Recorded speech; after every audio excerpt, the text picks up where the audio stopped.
সবাইকে welcome to my channel with a new blog. আজ রবিবার, তো এখন ঘড়িতে 8:45। ঘুম থেকে উঠে গেছি সকাল সকাল। আজ আমি জৌগ্রাম চলে এসেছি, মানে কাল রাতেই এসেছি। তো আজকে জৌগ্রামের বাড়িতে রয়েছে নবান্ন।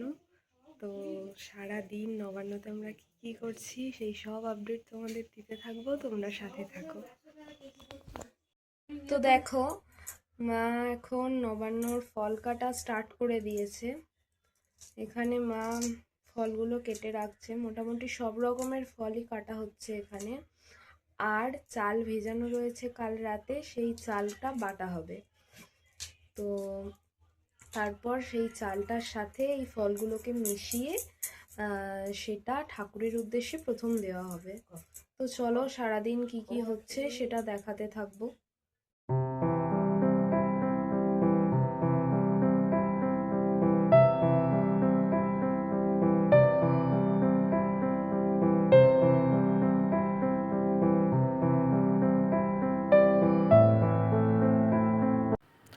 তো নবান্ন মেখে নিয়ে আমরা চলে এসেছি আমাদের তুলসীতলায়। দেখো, বাবা পুজো করছে। আগে এই পুজো ব্রাহ্মণ দিয়েই করানো হতো, কিন্তু এখন বাবাই করে।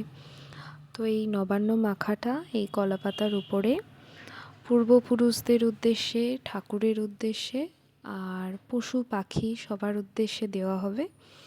বাবা প্রথম দেবে, তারপর মা, তারপর আমরা তিনজনেই দেব এখানে। তারপর জল দেওয়া হবে। বাবা এটা দেওয়ার পর জল দেবে সবার উদ্দেশ্যে। তো পুজোটা এইভাবেই হবে। আর পুজোটা শেষ হওয়ার পর ওই নবান্ন মাখাটা নিয়েই আমরা যে নবান্ন মাখাটা আমরা খাবো তার সাথে এটাকে মেলানো হবে।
তো দেখো, রান্না করছি এখন। কুমড়ো ভাজা হচ্ছে, আর ওদিকে আলু ভাজা আর বেগুন ভাজা হয়ে গেছে। মায়ের ডাল, ফুলকপির তরকারি, শাকের চচ্চড়ি এগুলো সব হয়ে গেছে নবান্ন উপলক্ষে। আর মা লাস্টে ভাতটা চাপাবে, আর মাছের ঝাল হবে, আর চাটনি হবে, আর পায়েসও মায়ের হয়ে গেছে। এগুলো সব মা সকাল থেকে রান্না করে ফেলেছে।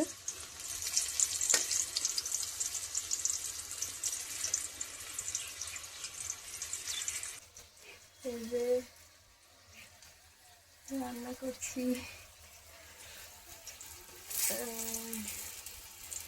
রান্নাটা করে নিয়ে তারপর যাব স্নান করতে। স্নান করে যাব একবার মামার বাড়িতেও আজ নবান্ন আছে। তো ভাইও ছুটি পায়নি, তাই মামার বাড়িতে হয়নি। ভাই এসছে, তাই আমি এখানে এসেছি বলে আমাদের বাড়িতেও নবান্ন। আর ওখানে ভাইও ছুটি পেয়েছে, ভাই এসছে, সেই জন্য মামা বাড়িতেও নবান্ন। সাথে থাকো। নবান্ন হয়ে গেল, খাওয়া দাওয়া মিটিয়ে এখন আবার রেডি হয়ে গেছি। আমি আর সৌম্য দুজনে মিলে যাচ্ছি এখন কুলিন গ্রাম, আমাদের পাশেরই একটা গ্রাম। সেখানে অনেক ঠাকুরের মন্দির রয়েছে, সেটা সৌম্য দেখেনি, তো তাই সেই জায়গাটাতে এবার আমরা ঘুরতে যাচ্ছি।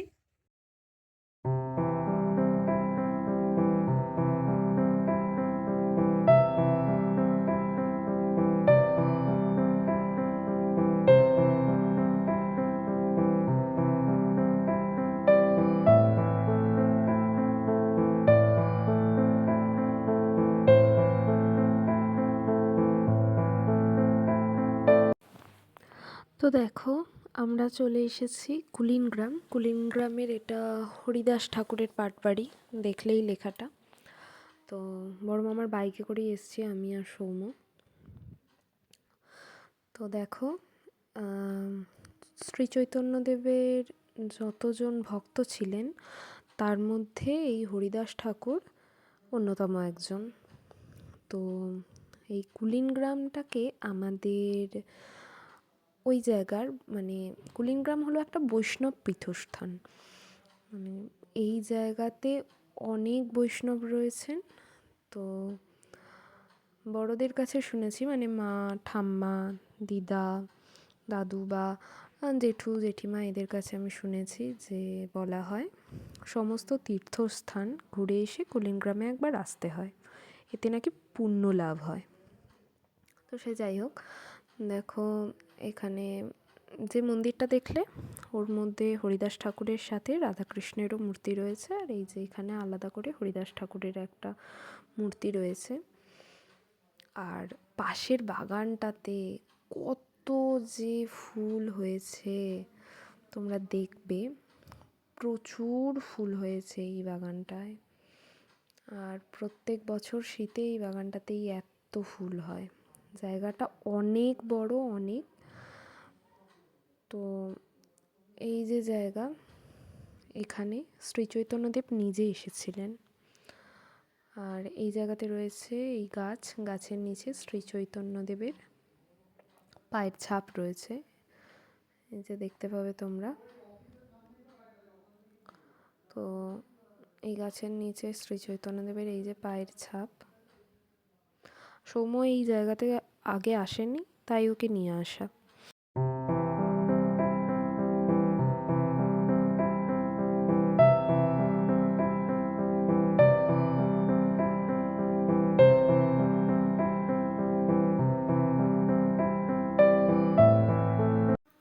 তো দেখো, হরিদাস ঠাকুরের পাটবাড়ি থেকে চলে এসেছি কুলিন গ্রামের আর একটা মন্দিরে। এটা একটা শিব মন্দির। তো এই শিব মন্দিরটা অনেক পুরনো, আগে এইসব কালার টালার করা ছিল না, এটা এখন নতুন কালার করা হয়েছে, বা এই সিসি ক্যামেরা, এই গোটা জায়গাটা ঘেরা, এগুলো নতুন হয়েছে। আর ওই যে মহিষটা রয়েছে ওর নাম কালাপাহাড়।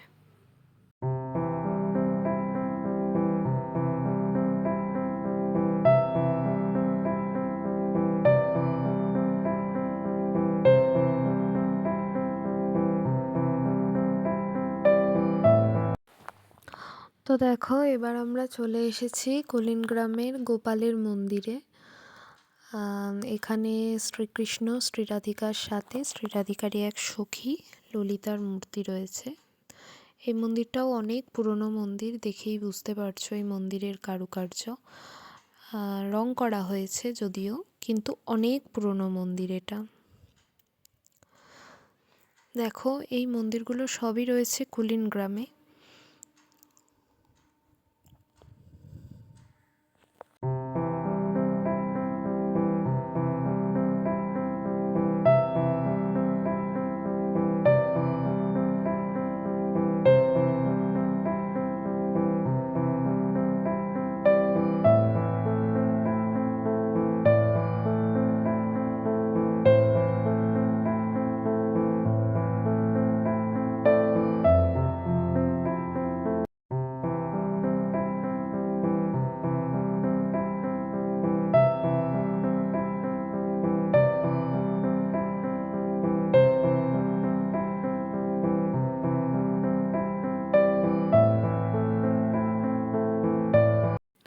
তো দেখো এবার চলে এসেছি জগন্নাথের মন্দিরে। আমাদের কুলিন গ্রামে রথও হয়, তো সেই জগন্নাথের মন্দির। এই যে জগন্নাথ, বলরাম আর সুভদ্রা, দেখতেই পাচ্ছ। তো সারাদিন পর বেশ ঘোরাঘুরিটা আমাদের ভালোই হলো। মন্দিরের মধ্যেই আরও মূর্তি রয়েছে। আমি আর সৌম্য এখানে পুজোও দিলাম, উনি পুরোহিত পুজো করছেন। তো ব্লগটা আজ এই পর্যন্তই। দেখো তোমরা, আমার ব্লগ ভালো লাগলে একটা লাইক করে দিও, কমেন্ট করো, আর টাটা সবাইকে।